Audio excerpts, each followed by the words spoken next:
My name is William Carter. I'm 73 years old. For 46 years, I worked as a civil engineer. I gave everything to my job and my family. I thought that was enough. I was wrong. I have 3 children, 2 sons and 1 daughter. Michael, the eldest, is 44. Daniel is 41. And my daughter, Emily, is 38. When they were growing up, I was the kind of father who never missed a school event, never forgot a birthday, and always made sure there was food on the table even when money was tight. I thought I had raised them well. But retirement changed everything. When I turned 65 and finally retired, I expected life to slow down. I imagined Sunday dinners, phone calls just to check on me, and maybe even a few visits. Instead, the calls became less frequent. Then they stopped altogether. At first, I thought they were just busy with their own lives.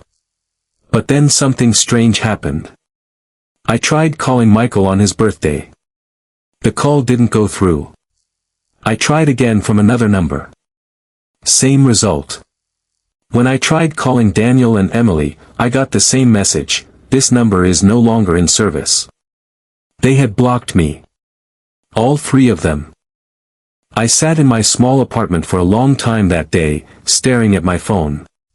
I didn't cry. I didn't get angry. I just felt empty. For weeks, I kept checking my phone, hoping one of them would unblock me. No one did. I told myself maybe they were upset because I had retired and wasn't sending them money anymore. During their college years and even after, I had helped them with rent, cars, and weddings. Once I retired, that money stopped. Apparently, so did their need for a father. I stayed silent. I didn't beg. I didn't show up at their houses. I didn't call from different numbers. I simply accepted it. But what they didn't know was that I had been planning for this moment for years. Even while I was still working, I had quietly built something they knew nothing about. I had invested in land, stocks, and a small rental property portfolio. I never bragged about it. I lived modestly. I drove an old car and wore the same clothes for years. My children always assumed I had very little money left after retirement. They were wrong. 6 months after they blocked me, I met with my lawyer, Mr. Howard Bennett. We had known each other for over 30 years. I sat in his office and told him exactly what I wanted. I want to make some changes to my will, I said. And I want it done quietly. Over the next few months, we made several adjustments. I created a trust and placed most of my assets into it. I also wrote a letter, not one filled with anger, but one filled with truth. Then I waited.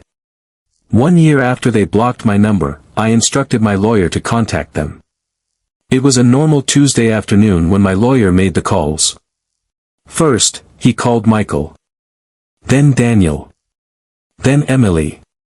He told each of them the same thing. Your father has updated his estate.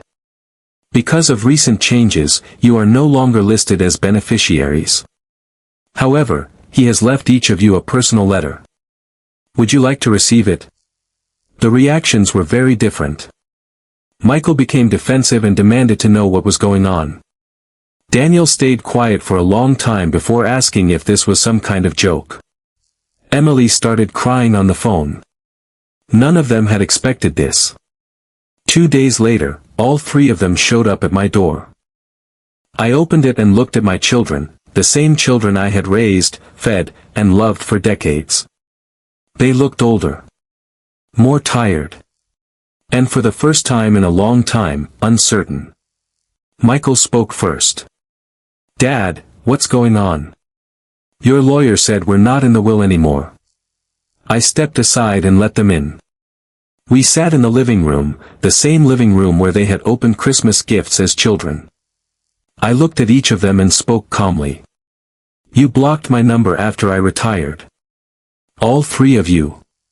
Not one of you called. Not one of you checked if I was even alive. For a whole year, I heard nothing from my own children. Emily's eyes filled with tears. Dad, we thought you didn't have anything left. We were busy with our own lives. I nodded slowly. I understand. But I also understand what that means. You only wanted me when you thought there was something to gain. Now that you know there isn't, you're here.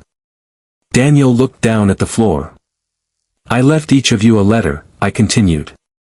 In those letters, I've explained everything. I've also left each of you a small amount, enough to help, but not enough to change your lives. The rest of my estate will go to a scholarship fund in your mother's name. She would have wanted that. Michael's face turned red. You're punishing us.